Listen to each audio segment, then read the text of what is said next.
Sadly, we did not get through another week without the news telling us that more people had been killed.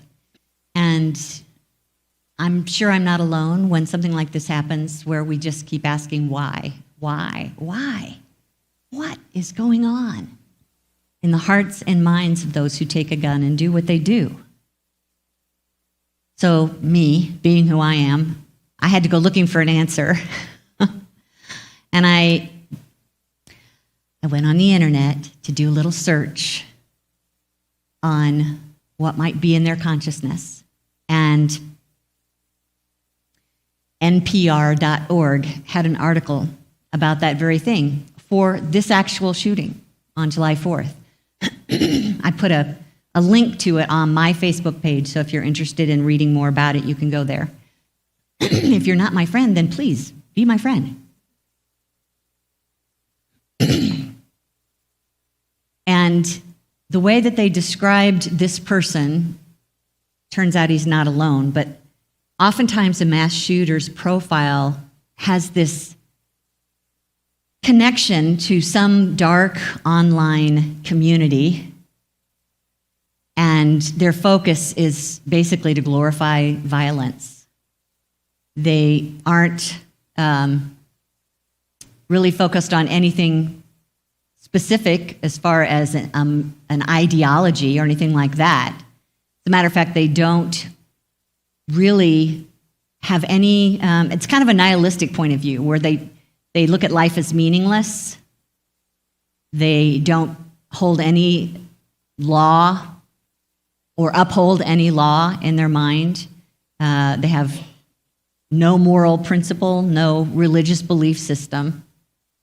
They're just there to devote themselves to the ideal of violence. As a matter of fact, in this article, it's written by Alex Newhouse. He's the deputy director of the Center on Terrorism, Extremism, and Counterterrorism at the Middlebury Institute of International Studies. That's quite a title. And Alex said that a lot of these communities, these online communities, are designed to spin out mass shooters over time, over and over and over.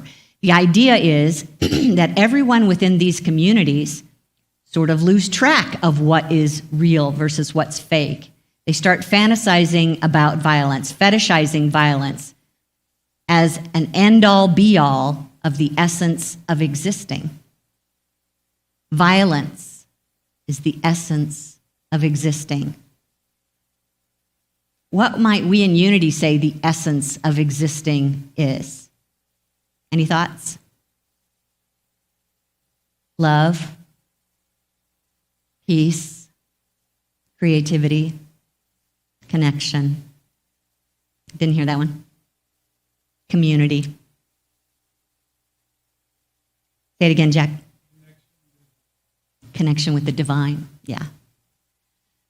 Very different, right? A very different world going on for them, where it's their reason for being is violence. And it's interesting how they lose touch with reality. Their fantasy becomes reality, and then we all get to experience it with them. But that point of view didn't happen when they were born. Things happened in their lives that led them to that point. And to be able to get into that for each shooter, we're not going to be able to do today. I'm not even really qualified to do that.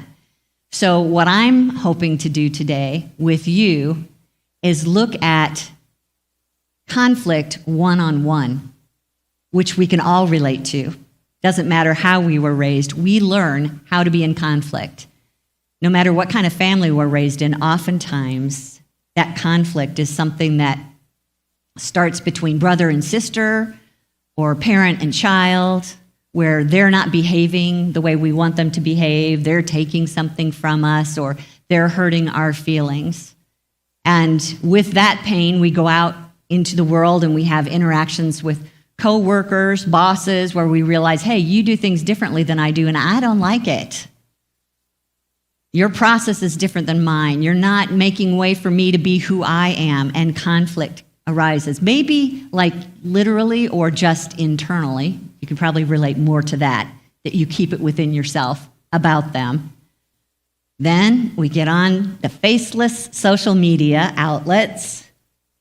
We're even more separated from one another, but still able to decide, I don't like you, you're doing it wrong, you're not like me, stop taking my good from me, don't think that you can get in my way.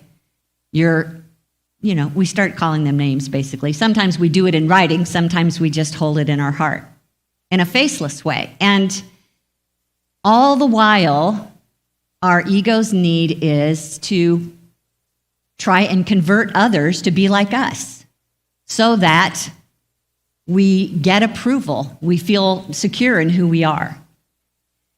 And yet, even though it feels like the conflict is with others, our ability to be in conflict with others didn't start there.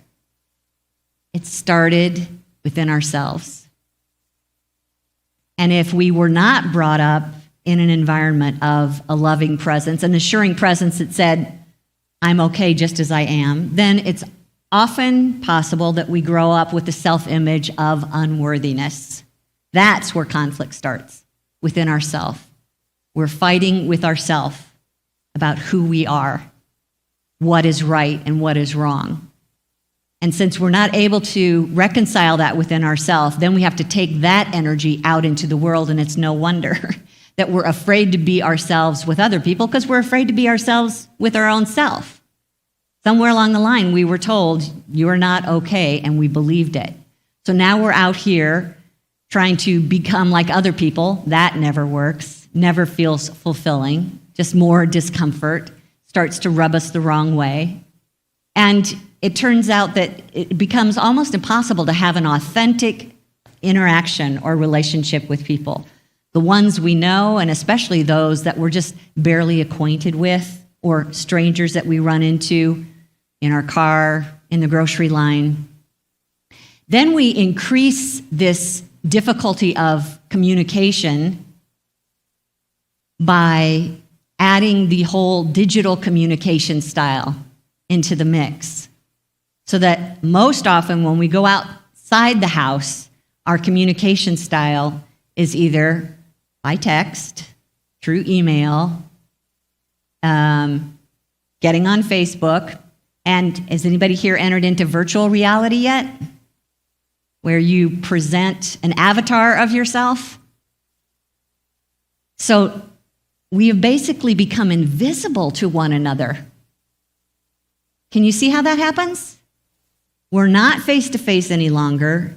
We're rarely on the phone. I mean, how many of you get a phone call that you don't answer because you don't recognize the number? Or you do recognize the number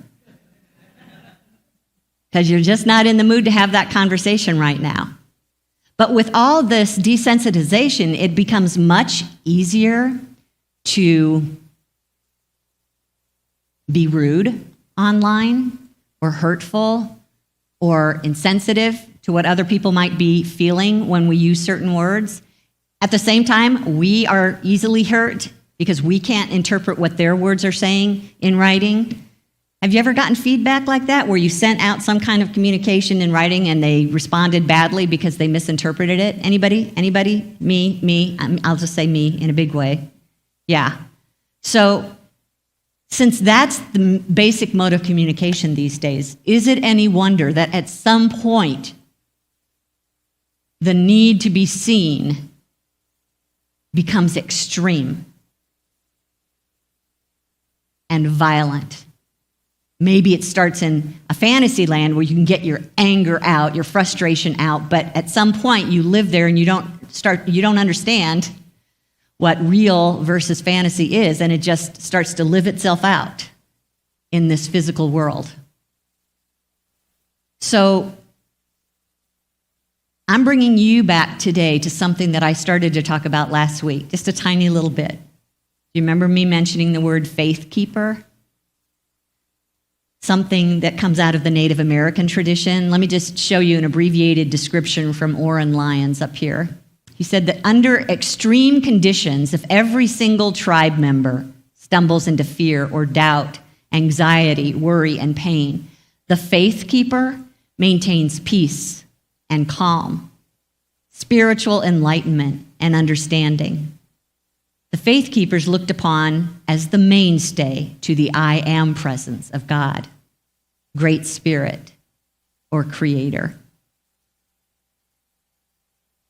I'm asking you to be a faith keeper. We're going to talk about this for the next 3 weeks, and today's focus is about being a faith keeper for divine love, as divine love, being the mainstay of divine love, an expression of the presence.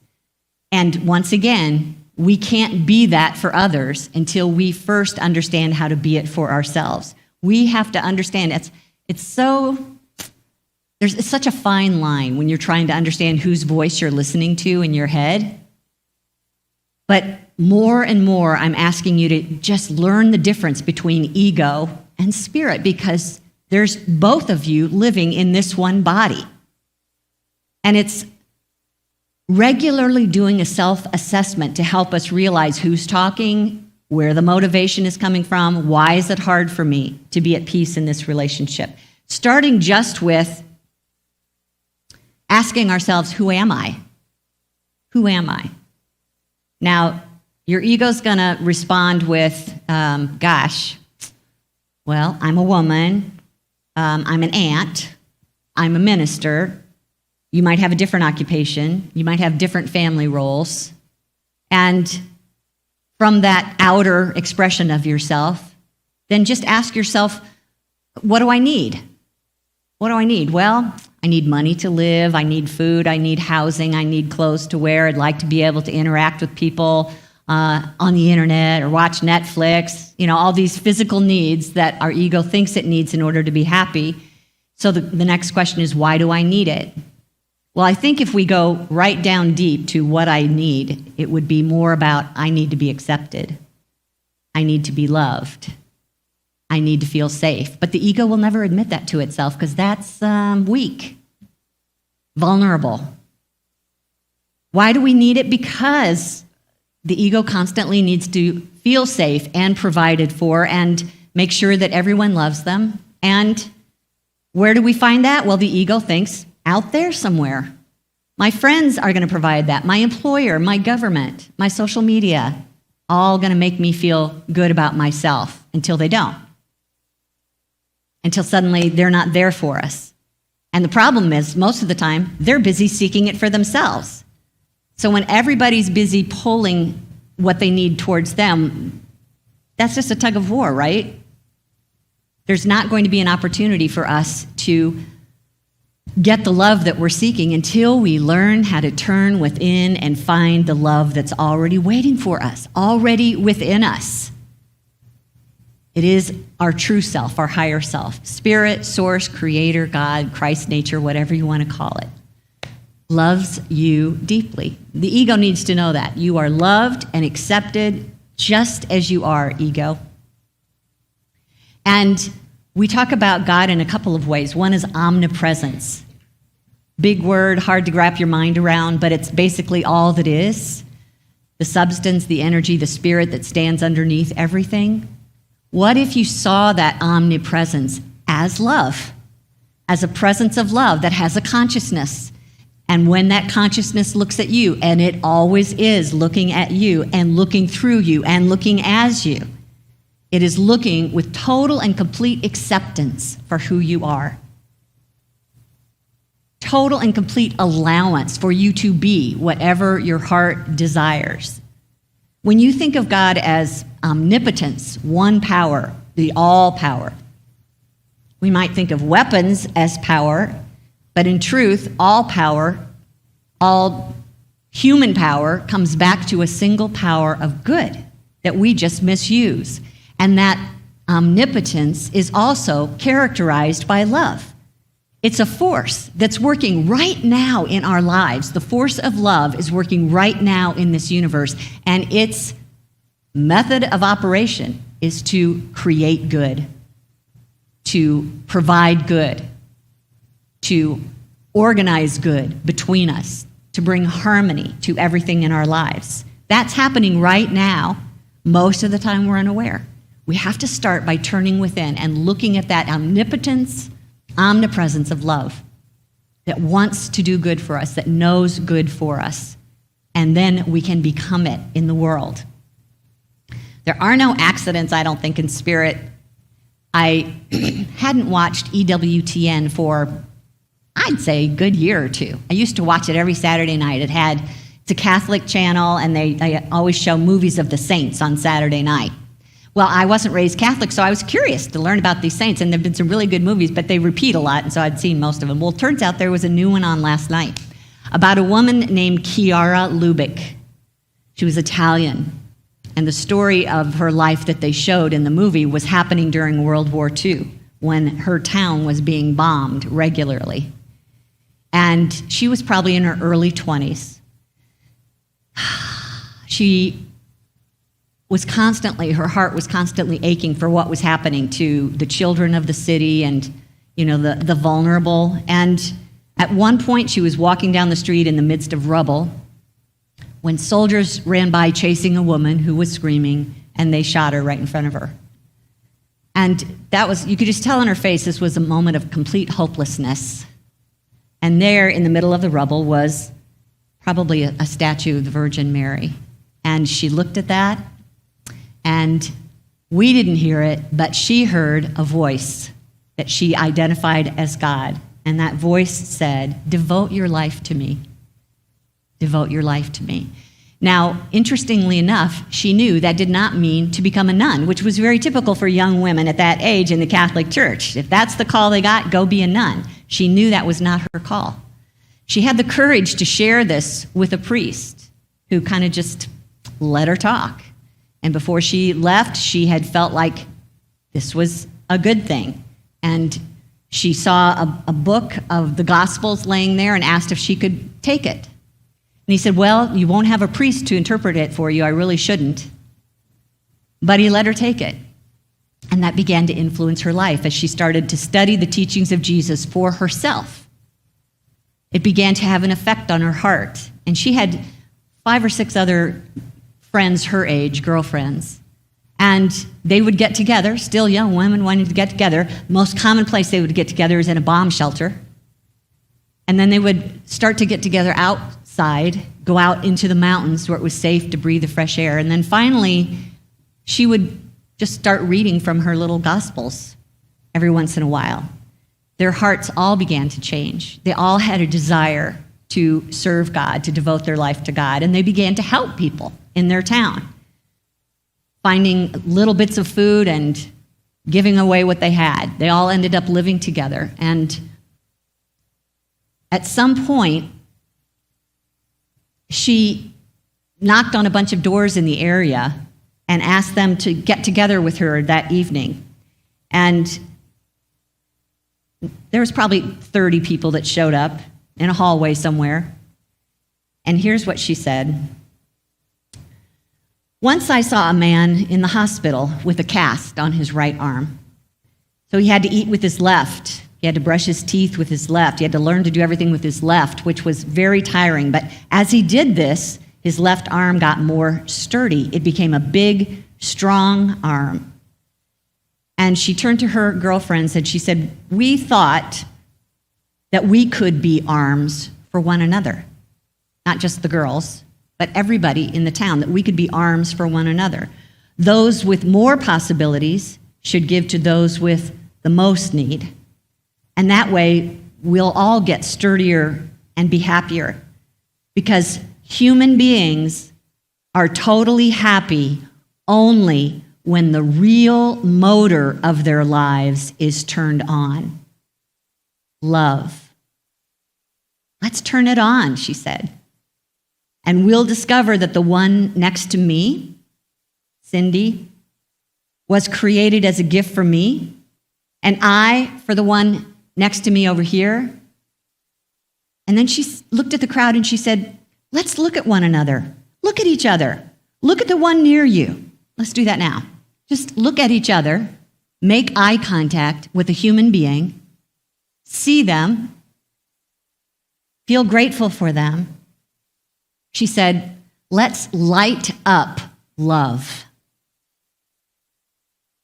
And this Focolare movement grew and expanded, finally with the church's permission and approval, and she ended up representing the group with all kinds of religions because that was her goal. It wasn't about making everyone good Catholics. It was about oneness. As the girls first agreed that this would be what they would do together, they said, whatever happens, we'll always be united as one forever. Our lives for the unity of the world. That's what they were living for, the unity of the world. Talk about a big picture. For universal brotherhood, sisterhood, to be as one. And not only us, but all the world, every people, every language, every religion. Chiara, Chiara, Lubich, Lubich. And the Focolare movement is Focolare, in case you don't speak Italian. Just a beautiful example of what the heart wants to do, but requires agreement from us, a desire, a willingness to turn our attention from one thing to the other. So I'm asking you to be that faith keeper for divine love today. And it's an opportunity for us that every time we get into conflict, we do our work. I've been taught many different ways to do this work, and one of the ones that comes to mind is, I think this came out of the book the letter I of the Storm by Gary Simmons, where the questions are, did I play a part in this conflict? Did I come home in a bad mood and kind of set the energy on fire myself that I need to own? Or if that's not it, up here on the screen, do I have some missing information for this person who wants to argue with you? Maybe they think I've done something or something went wrong when it really didn't because I can explain this. I'm sure you've been in that case. And if neither one of those apply to this particular conflict, then maybe I can just be a presence that says, how can I support you? What do you need from me? And then just listen and offer to be that presence. We've also talked about using heart math. So when you're in conflict with someone and you just aren't understanding, you're not tracking what's going on and how it got there, try your heart math process, which is basically shifting your attention away from what's happening into your heart. Let's take a breath through our heart. And then think of someone that we love. Maybe not this person that's right in front of us, but someone else. Or some beautiful place in nature that makes our heart open, makes our energy rise into the frequency of appreciation. And when we feel ourselves getting there, we ask our heart sincerely, what is needed from me in this? And then listen to what your heart says. Love will do the work if you'll engage with love. And another thing that we want to make sure to stop doing is perpetuating the story about the conflict. I know it's really hard when someone hurts your feelings or something really difficult happens to you at someone else's hand, for you to deal with it internally with spirit. It's much easier to tell everyone else about it. Can you relate? Why do you suppose we do that? Why do we need to tell others about what someone did to us? Or what you're mad about, Don? Let them be the jury and the judge. Yeah, so we're going to get somebody on our side, be the jury and the judge.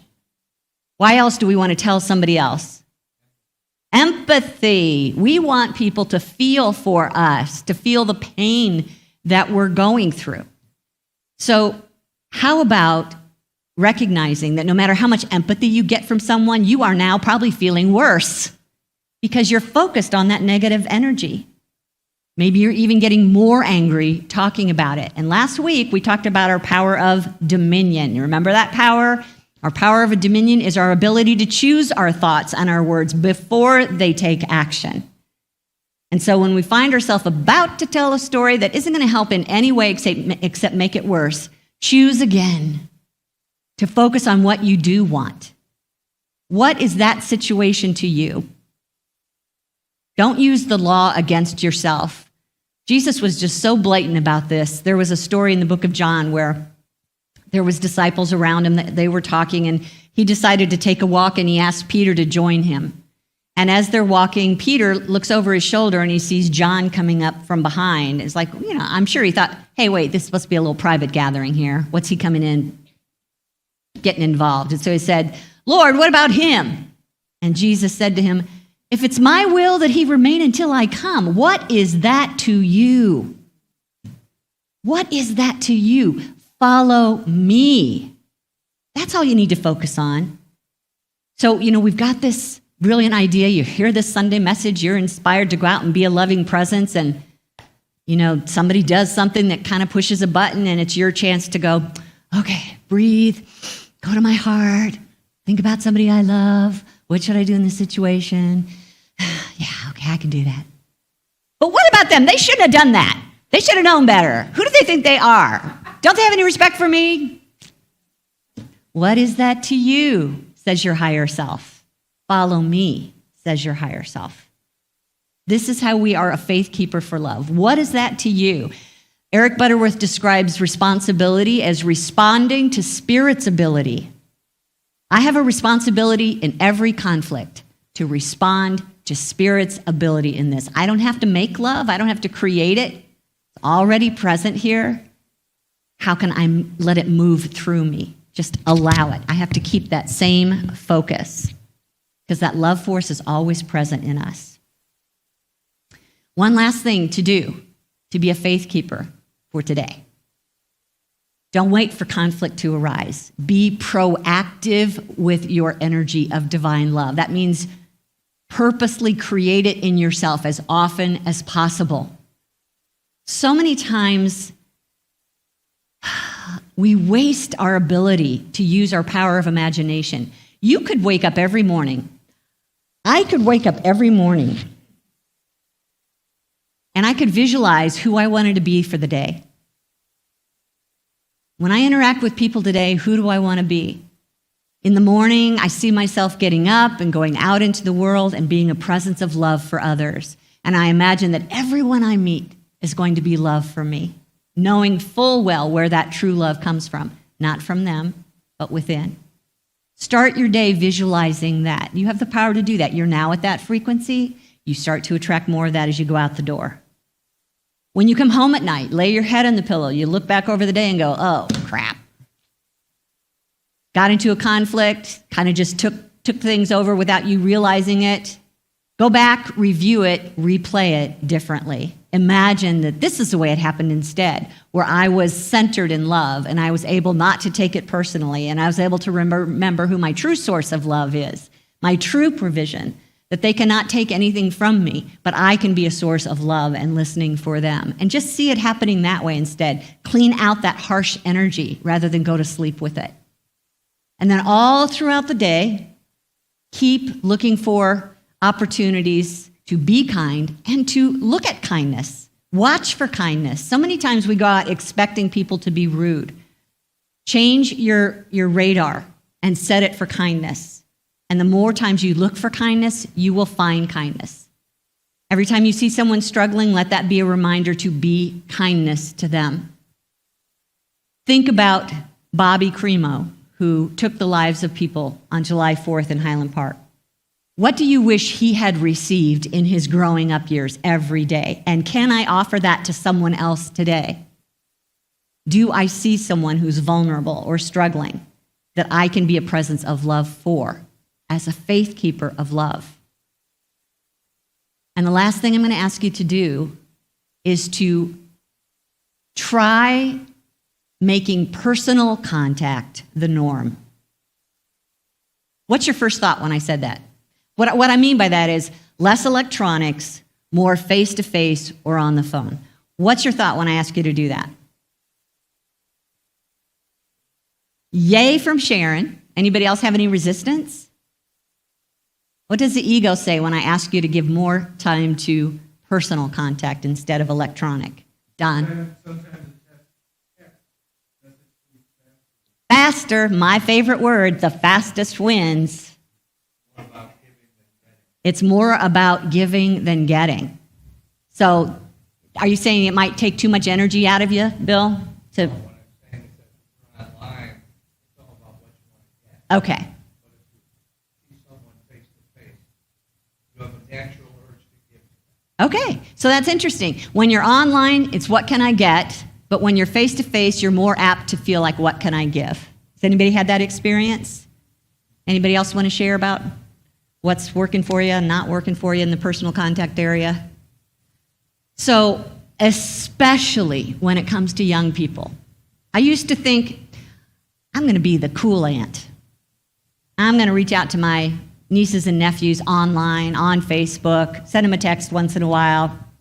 That's how they like to live.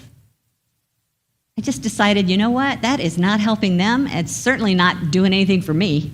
I'm not feeling the joy of the interaction when I just send letters out into the ether somewhere and oftentimes don't even get a response that maybe a thumbs up. Yeah. What if I picked up a phone and called them?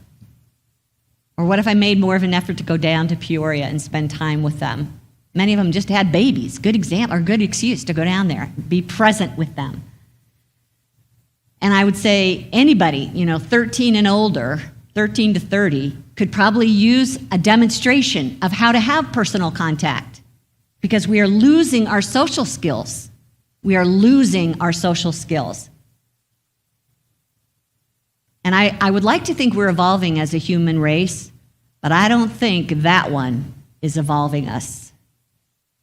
I think it's making life more difficult for our younger generations to handle life crises when they don't know how to ask for help, they don't know how to share who they really are with each other, to be authentic, to feel supported. Who do you have in your life, 13 to 30, that you could be more present to? I am a faith keeper for love, and there's enough to go around, and the flow begins with me. Will you say that? Do we have that up here on the screen somewhere? There we go. Let's say that together. I'm a faith keeper for love. There's enough to go around, and the flow begins with me.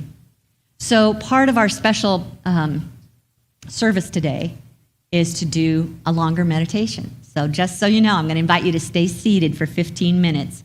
If you have an emergency, maybe now would be a good time to leave the room, but I'd really like to create space here for 15 minutes. And let's just see if we can't generate this frequency of love as we spend this time together. Let's take a deep breath and allow our eyes to close.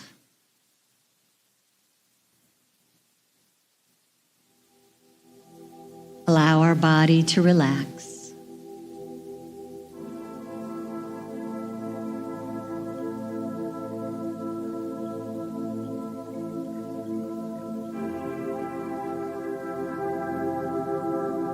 And imagine a beautiful place in nature.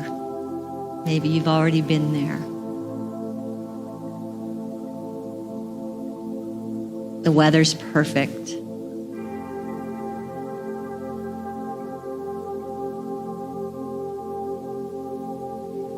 The colors are bright. The sky is blue. The sounds of nature are all around you.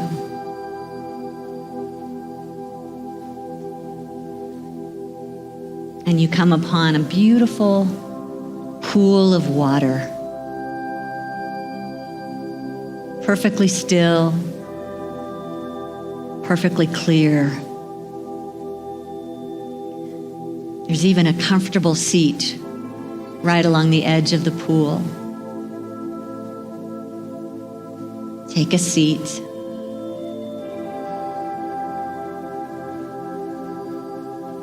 And allow yourself to look out across the pond, breathing in nature, feeling its peace.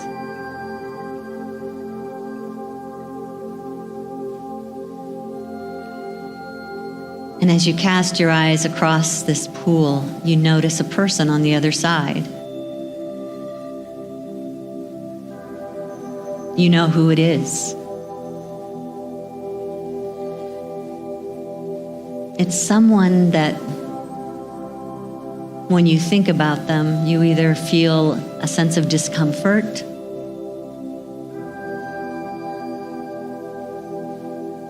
maybe unforgiveness, or maybe it's somebody that you're worried about and you feel concern. Just take a moment to decide who that person is.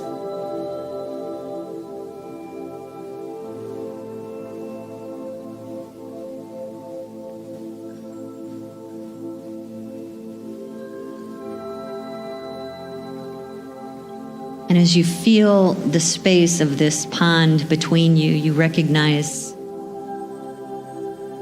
this isn't water that separates us. This is a pond, a pool, filled with the energy of love.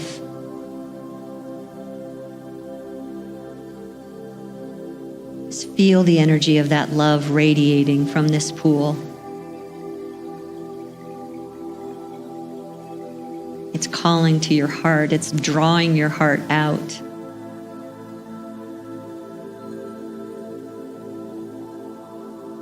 It has a healing power. Where if I drop a thought into this pond, its ripples will expand outward and carry my intention with it.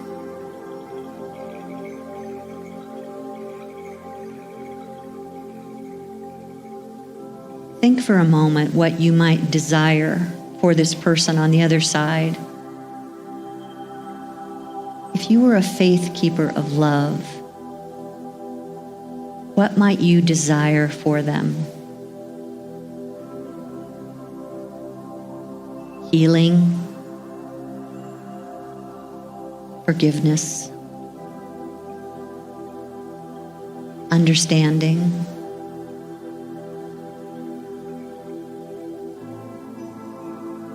Drop that thought into this field of love and watch the ripples begin to flow out, carrying that intention from your heart to theirs.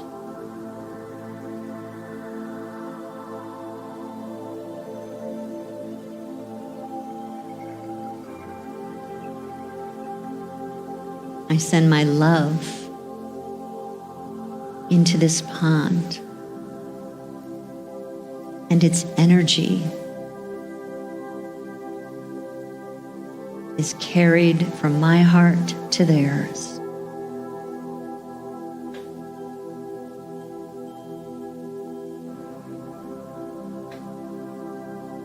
What does that feel like in your own heart?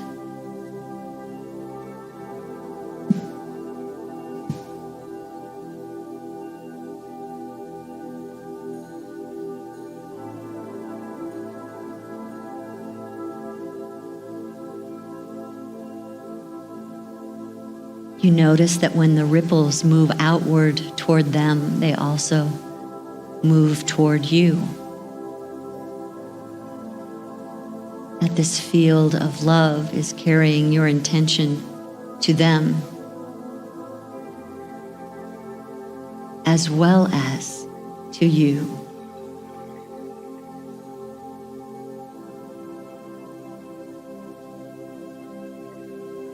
What does it feel like to have my own intention come back to me? What did I wish for them? How does it feel to receive that wish for myself?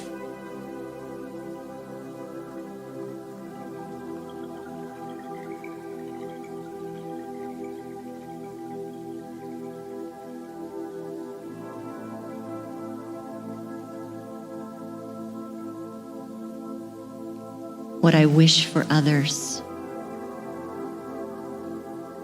I receive for myself.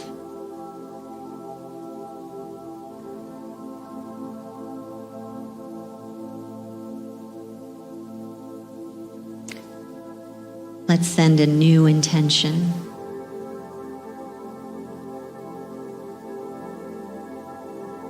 We'll drop that intention like a pebble in a pool.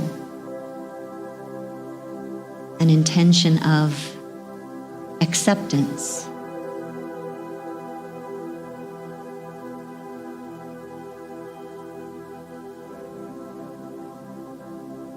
The ripples go out, carrying acceptance with them.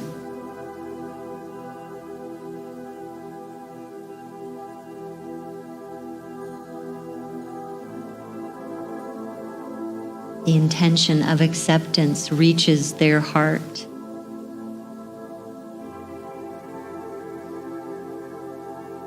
And at the same time, acceptance flows into and through my own heart for me.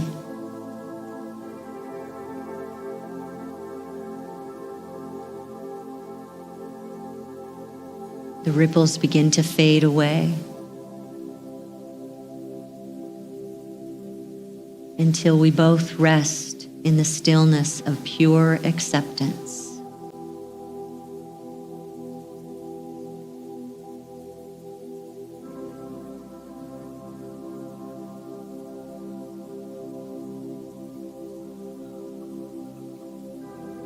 Take a breath. Let's drop another pebble of intention into the pool of love. A pebble of well-being.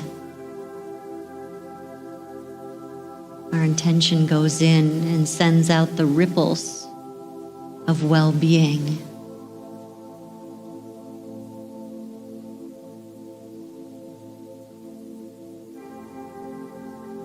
The ripples flow across and reach into their heart,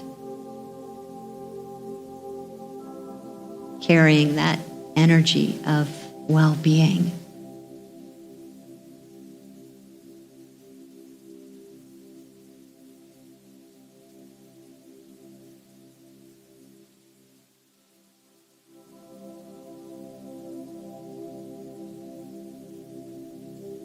And the ripples begin to fade.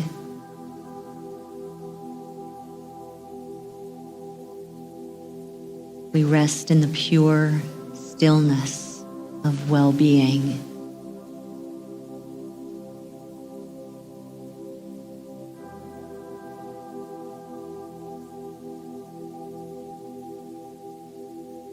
We drop another intention into the pool, an intention of love, pure, unconditional love. The ripples go out across the pond, carrying love from my heart to theirs. Feel it as they feel it. Receive love for yourself.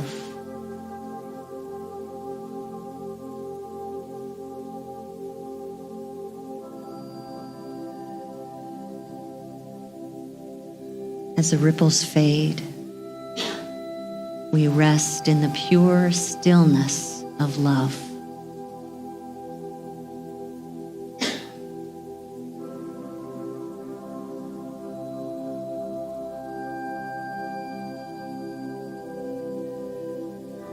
And we drop one more pebble into this pool, an intention of peace.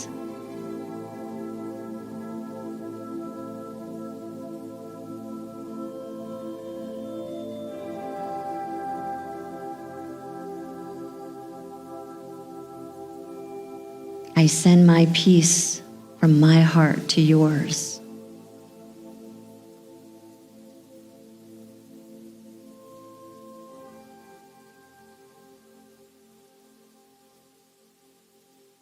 I feel the peace carried across this pond. I receive this peace for myself. We rest in the stillness of pure peace.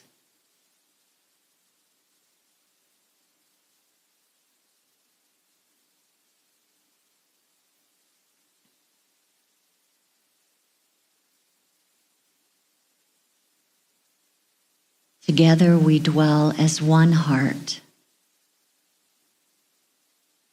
in this pure energy of love, acceptance, well-being, and peace. What I know for others, I know for myself. Just a simple thought, and lives can change. We're so grateful for this pure, positive presence of spirit, lifting and healing.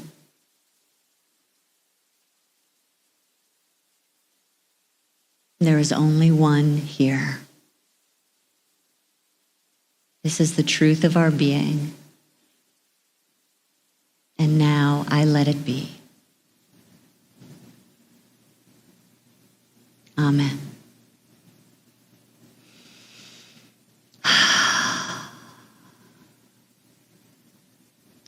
Just take a moment to feel the room around you. Sense the people in the room.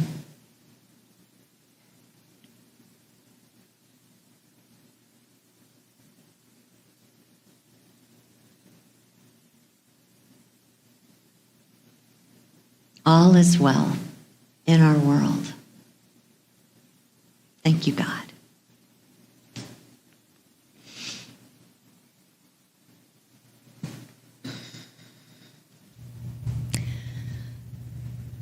Part of what we do in our meditative service is give you a chance to ask some questions or just share comments. Carol, do you have a microphone? Okay. So I just want to know how this experience was for you today, this message, applying this message to real life, questions about what's going on in the world right now. Like, I'm going to be able to answer those, but just want you to have a chance to interact, to hear each other. This is a chance for you to have personal interaction with each other. Hopefully you online are hearing the answers and feeling more connected. So who has anything that they want to share, ask, argue with, resist? We're open to anything today. Okay, Sharon has her hand up. She needs a microphone.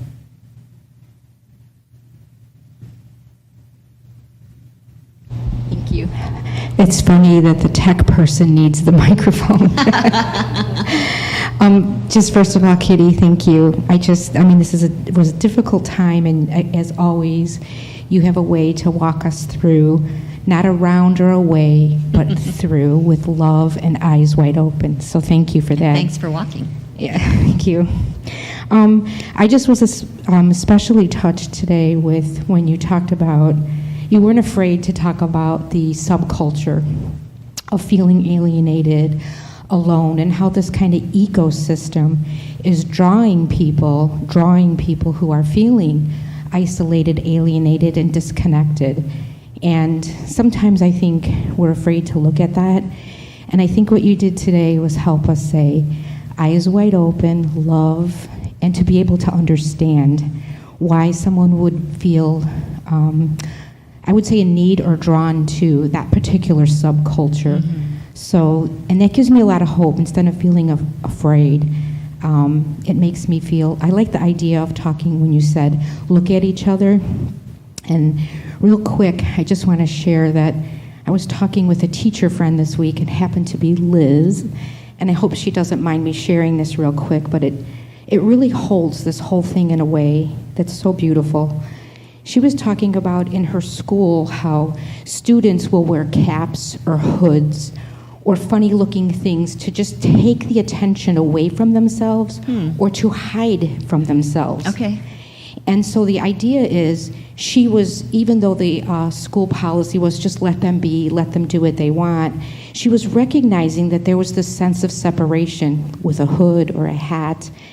And basically the sense was she just sat down with the child and said, I want to see you. And I thought that was so beautiful. I think that's what people want. We want to matter. We want to know that we're seen and we're loved. And I just think that's so powerful. I want to see you and to hold that in my heart with people who are feeling, alienated or alone, just to know I want to see you. Yes. Thank you. Yes, thank you, Sharon. Who else has a thought about the message today? Here's one, Bill. It's coming. Turn to your right. We live in a society that wants things instantly. You want to feel well instantly. You go see a doctor. You go online. You want it instantly. Something like this, you don't recover instantly from it. It's like a shroud that you eventually see the sunlight through, but it takes time. Yes. And I would just want people to realize that there's healing in progression of life. Yes. Thank you. And isn't it important to know that that even though we want to feel better today, it is available to us. It just might take time to not become completely hopeless in situations like this. And who can I be for someone else while it's happening? Thank you. Liz, is that you? Hi, this is Liz. So I just wanted to tell you that I don't like the part where you said, because I love texting, text. But I think it's funny because I think it's so true. And I think it's a challenge for me. So a lot of people are going to get a lot of calls. I'm just saying. So get ready. Good deal. Make a phone call. And that means, would you be willing to answer your calls? Answer your phone, even if you don't recognize the number. Even though it's somebody like trying to sell you something, have a little conversation with them. Just make them feel good about their day. Yeah? They probably get a lot of hang-ups. So, yeah, there's a chance. Anyone else? Questions, comments? Sharon in the back. Anybody else? Okay. Yeah, give us a Facebook comment. Okay, this is from Kim Char Meredith. I sit here listening, gently weeping, trying to identify where it is coming from. I miss community, miss gathering for the sake of enjoying the company and forging deeper connection. What you have shared today has me breathing deeply, identifying what I can change in how I connect with others. I'm also reflecting on what we all can do together as a church community to connect in person and swim in this divine love. Ooh, beautiful. Yeah. Yeah, thank you, Kim Char. Rose has one. Oh, wait for Steve, okay? Steve and then Rose. Hi, Kitty. Hi. So I love the thought of dropping the intention in the pond, and that the ripples don't only go out, but they come back to me. So, that's just, it's a wonderful visual when I'm stuck in my ego and that it because we know that it comes back to us, but to see it and the ripples are coming back to me as well. My intention is coming back to me. So thank you for that. It's a win-win, people. Win-win. Thank you, Steve. And Rose had one.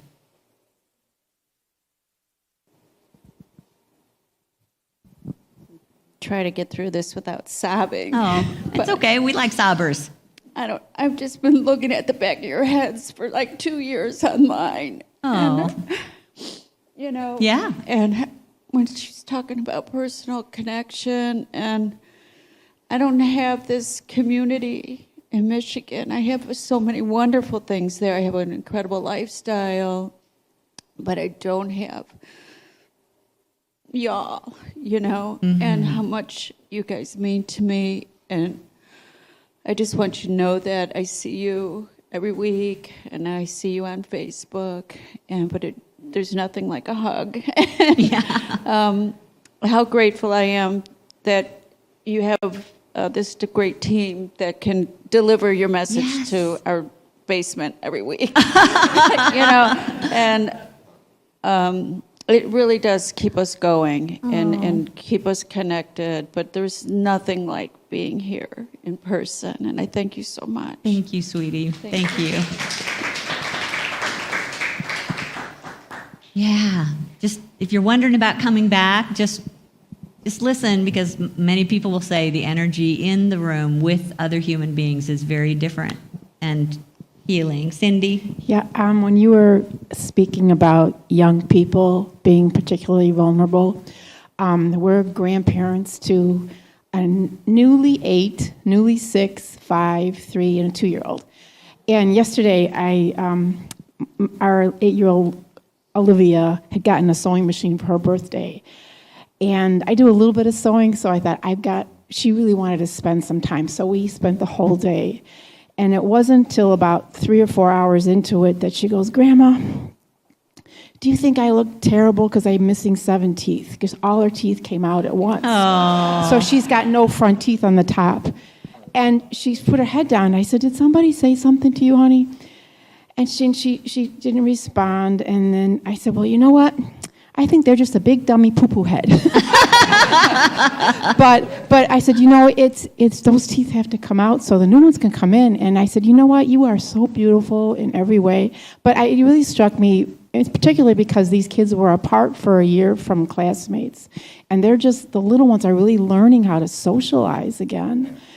And they need so much hugs. They need so much reassurance. And we've got, their parents are tired and they see adults. I see this, I call it the COVID feel, the energy. Yet people are moving past it slowly, but you can see the burden. And then with the shooting, it's just the heaviness. And so I think sometimes the adults, we don't have it to give, to those little ones. And I just wanted to share that because it's such a precious time in their life, and they're seeing the world through our eyes in a lot of ways, and that's not always the best. Yeah. So thank you. Thank you. Thank you. Anyone else want to share? Paul, you got something? Facebook. Okay, let's hear from Facebook. I'm so glad you guys are chiming in online. This is how we get to know you. Thank you. This is from Cindy Freeman. Hi, Cindy. She says, "Starting the day, thinking it's going to be great is easy enough to do. However, I never thought of replaying my day to see it in light instead of rehashing the way it may have played out during the day. At first I thought, but I can't change what happened. Then I heard you say, it will clear that negative energy. Thank you for that. I will try that." Thank you, Cindy. Cindy's hiding up not hiding. She lives in Wisconsin. I don't know why I said hiding. Might feel like to you because you can't see her, but that's where she is. So thank you, Cindy. Hi, tell me your name. Hi, I'm Kim. Hi, Kim. Hi. I love the message today. Thank you so much. You're Much welcome. needed, heavy heart. And I love thinking about the visualization of the pond. And I think it's a reminder that we also need to be very patient with each other when we're giving out this love, because it might be new and overwhelming.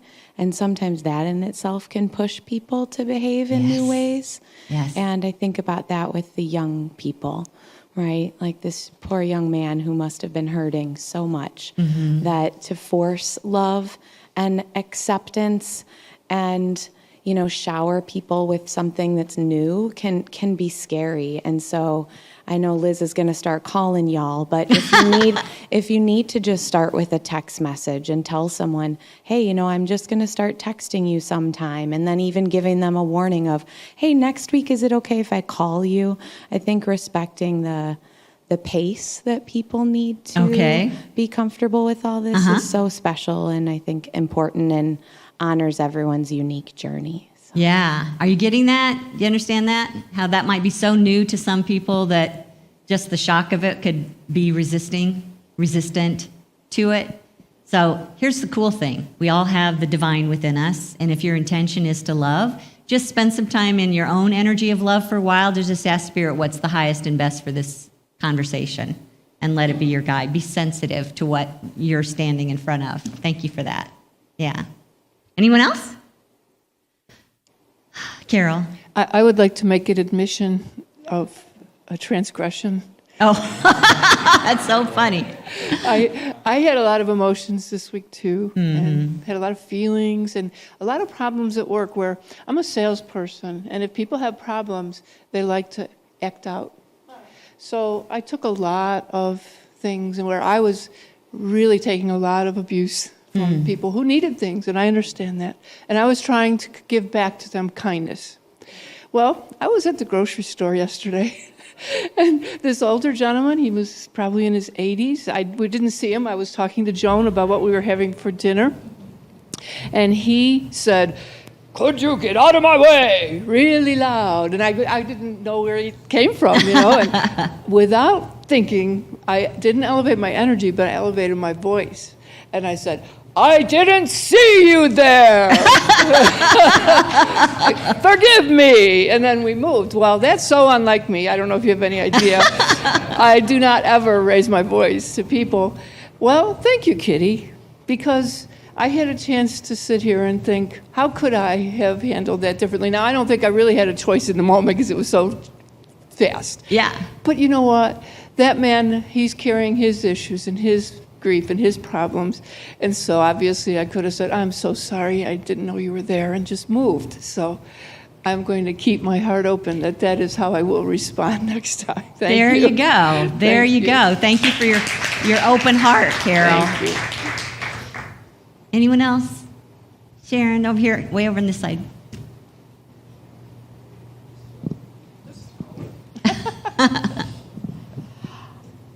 We in Unity, of course, support the idea of the law of attraction, which you exemplified by the ripple effect. Okay, what we put out there, we draw to us. Last night, I officiated for a 50th wedding anniversary renewal of vows, which was beautiful, of course. I mean, the loving couple and everything. This morning, we're at Starbucks, and I'm waiting for the order, so I sit down at the counter there because they have this little counter area. And this woman just walked up to me, and I looked up at her, and I thought, well, I'm not in the way, or, you know, and I just looked up, and I nodded. And she looked down at me, and she said, "How's your day going?" And I looked up at her, and I didn't hesitate, and I said, "Wonderful. How is yours?" Well, from that point on, we had a little interaction. It was beautiful. And then she and the young man that was with her said, "Thank you. I needed this," because, again, we covered things that were going on in the country. Yes. Everywhere and that. And having, as we in Unity say, the high watch, okay? And always bringing that light where the darkness is. And this moment, and I, as my mentor, Reverend Hilly Green says, you're always put where you belong. Yeah. And it was a beautiful moment. Beautiful. So I just had to share that. Thank you. Thank you, Sharon. Yeah. So this is what we mean by personal contact. Just notice how you felt about hearing about other people's stories or their desires or what's going on for them in their own lives. How you heard from people online that you couldn't see, and how maybe your heart was reaching out to them in a way that was different than the ones you were reaching out to here in this room. But always your heart is reaching. It's always desiring if we will let it have its way. And people will feel that energy as those ripples go out to the point where we do know our oneness. There is less need to get angry or pick up a gun because we're starting to make contact normal. That's part of being a faith keeper for divine love.